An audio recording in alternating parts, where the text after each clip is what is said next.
कैसे हैं आप सभी? आई होप आप सभी बहुत ही शानदार होंगे। तो आज हम बात करने वाले हैं हमारी फेवरेट डायरी रीडिंग के बारे में, राइटिंग के बारे में। ओके, तो देखिए मैं थोड़ी सी डायरी बता देती हूँ। बहुत सारे जो मेरी फ्रेंड्स हैं उनका ये सवाल रहता है कि हम डायरी राइटिंग शुरुआत कहाँ से करें, और ये मेजर प्रॉब्लम है। ठीक है, क्योंकि मुझे तो नहीं पता थी उस टाइम पे मैं डायरी भी लिख रही हूँ, क्या कर रही हूँ। बस मुझे ऐसा था कि जो मन में आए वो लिखते जा रहे हैं। तो आप सभी के साथ भी यही होना चाहिए। तो फर्स्ट में मैं बताती हूँ कि आपको स्टार्ट कहाँ से करना है।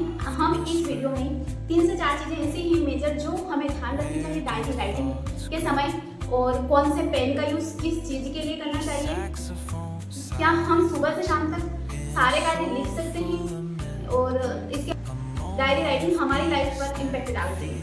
तो चलिए शुरू करते हैं। सो सबसे पहले आप देखिए मेरी ये प्यारी सी डायरी।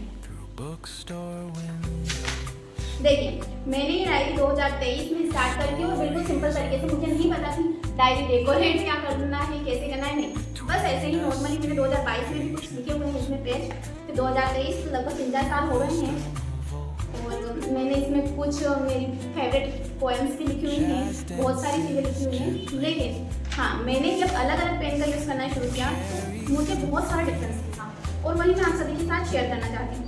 देखिए ये मैंने कुछ लिखा था स्पोकन के लिए 90 डे का जो चैलेंज दिया है उसके बारे में लिखा है मैंने।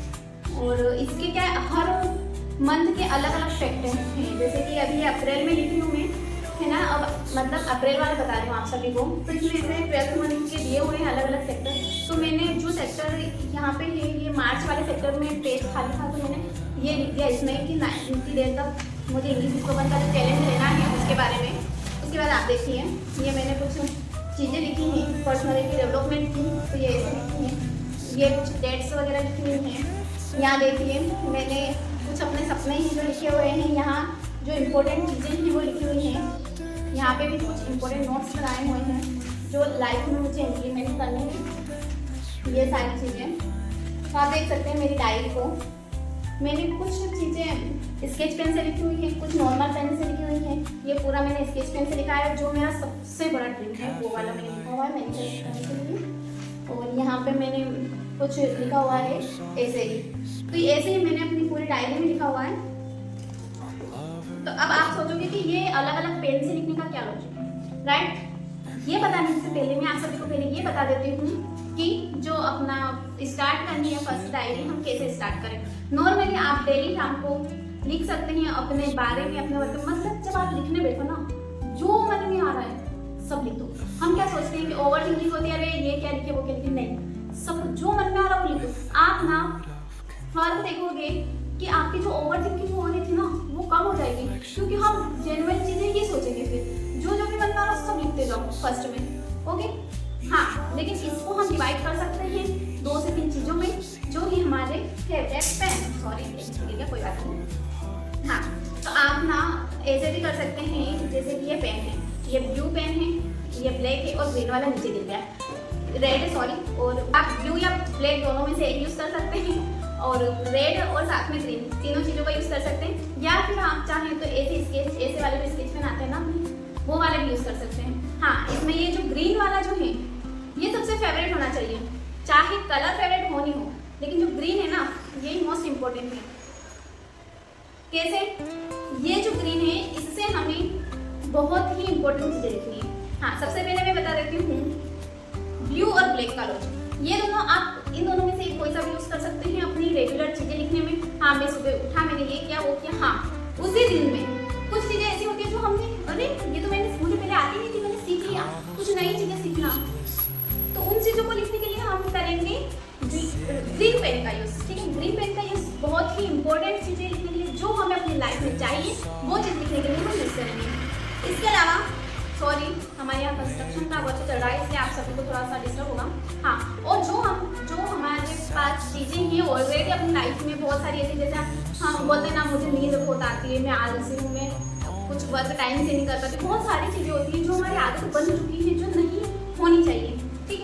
वो चीज़ें हम रेड पेन से लिखेंगे जिसे हमें निकालना है अपनी लाइफ से। तो ये थी फर्स्ट मैंने बता दिया आपको स्टार्ट कहाँ से करना है, जो मन में आया लिखते जाओ। दूसरा कि आपको कैटेगरी वाइज लिखना है कि हाँ मैंने आज ये सीखा तो ग्रीन पेन से, ये चीज़ मैंने आज छोड़ी या छोड़नी है मुझे, ये चीज़ मेरी बुरी आदत, क्योंकि आपको बुरी आदतें एकदम से आपको ऑब्जर्व नहीं होगी, राइट। हाँ, तो एकदम से अपने माइंड में बुरी चीज़ें भी नहीं आती है कि मेरी ये आदत गलत है। तो ये धीरे धीरे आप अपनी डायरी में जब लिखते जाओगे, जब उस डायरी को देखोगे वापस से कि हाँ मैंने ये आदत लिखी थी, मैंने छोड़ दी। मैंने सच बता रही हूँ, मैंने बहुत सारी आदतें ऐसी लिखी थी, यहाँ पे मैं बता सकती हूँ मेरे आपको, वो मैंने छोड़ दी और मुझे पता भी नहीं चला कि मैंने रियलाइज़ किया कि हाँ मैंने ऊपर से टीच किया कि मेरी ये आदतें थी जो मैंने छोड़ दी है, जो कि अभी मिल भी नहीं रही। हाँ ये देखिए, ये यहाँ पे मैंने बहुत सारी आदतें हैं जो मैंने छोड़ दी हैं, ठीक है। और यहाँ पे मैंने लिख भी किया, लेकिन उस टाइम पे ध्यान नहीं रहता ना, तो फर्स्ट में पता नहीं रहता है कि रेड पेन से लिखना है, ग्रीन पेन से लिखना है, ऐसे। तो ये कैटेगरी आप सभी के साथ शेयर कर रही हूँ ताकि आपको अच्छे से समझ में आए चीज़ें कहाँ से क्या लिखनी है। और जब भी हम अपनी डायरी खोलें तो ग्रीन को और रेड को जरूर से ऑब्जर्व करें कि रेड में क्या हमने छोड़ा है और हमने क्या पाया था, तो उससे आपका रिवीजन हो जाएगा बहुत ही शानदार तरीके से। हाँ, इसके बाद हम बात करते हैं कि इस डायरी का जो हमारी लाइफ में इम्पैक्ट क्या पड़ता है। क्या होता है कि फर्स्ट में हमें पता नहीं रहता है कि हम कैसे लिख रहे हैं, क्या लिख रहे हैं, कुछ भी करता है, लेकिन कुछ समय बाद क्या होता है कि हम उन चीज़ों को ऑब्जर्व करने लग जाते हैं। सुबह से शाम तक क्या कर रहे हैं हम, किस एनवायरनमेंट में रह रहे हैं, वो हर चीज़ अपनी चेंज होती जाती है और हमें पता भी नहीं चलता। धीरे धीरे चीज़ें चेंज होने लग जाती है और हमारी डायरी राइटिंग जो है वो इम्प्रूव होने लग जाती है और साथ में अपनी लाइफ में भी बहुत सारे इंप्रूवमेंट आ जाता है। और सबसे बड़ी बात, लाइफ ट्रांसफॉर्मेशन की जो जर्नी है शुरुआत यहीं से करनी होती है, यहाँ से करेंगे तभी तो वहाँ पहुँचेंगे, राइट। तो खुश रहिए आप सभी भी और डायरी लिखते रहिए और हम भी रेगुलरली लिखेंगे इसको। हाँ, मैं लिख रही थी, बीच में कभी कभी गैप हो जाता है, क्योंकि वो होता है ना कि पहले तो हम डेली लिखते हैं, ठीक है, मैंने भी पहले डेली लिख रखी है, लेकिन अब क्या होता है कुछ नया आइडिया आया तो लिखी, कुछ ऐसी घटना घटी जो हमने एक्सपेक्ट नहीं करी थी वो लिखी। हाँ, कुछ अगर मेरे साथ बुरा हुआ है और उसमें मेरी क्या गलती है वो भी लिखनी है। तो ऐसे मेरी कैटेगरी ऑटोमेटिकली डिवाइड हो गई हो और मैं वो चीज़ें लिखना शुरू कर दिया। तो वीडियो अच्छा लगा तो लाइक कीजिएगा, चैनल को सब्सक्राइब कीजिएगा और जुड़े रहिएगा हमारे साथ। बाय।